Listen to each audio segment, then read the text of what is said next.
passo nesta terra brasileira, falando em toda a cidade, conhecendo as fronteiras. Cacilândia é terra boa, cidade hospitaleira, passando em Paranaíba com sua beleza inteira.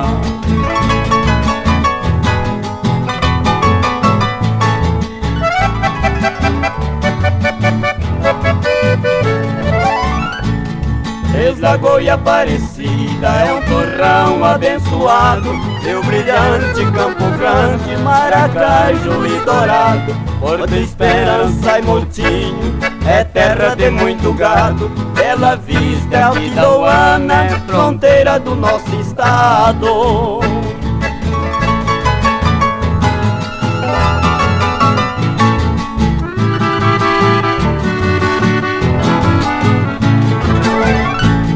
Ponta Porã é fronteira do Brasil com o Paraguai, em Coxim e Corumbá do pensamento não sai, temos jardim e terrenos, no peito a saudade vai, Cidrolândia e Cuiabá, São Luís e Amambá.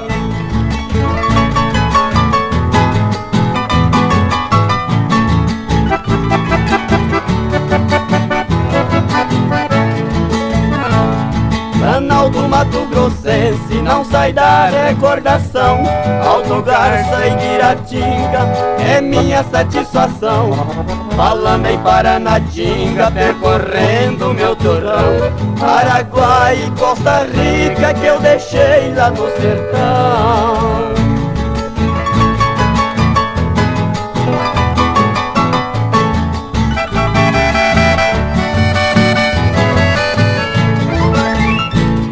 Terminando esta jornada eu não esqueço jamais, Cacilândia é terra boa, é divisa de Goiás, rincão que eu fui criado e onde moram meus pais, aquela gente querida não esqueço nunca mais.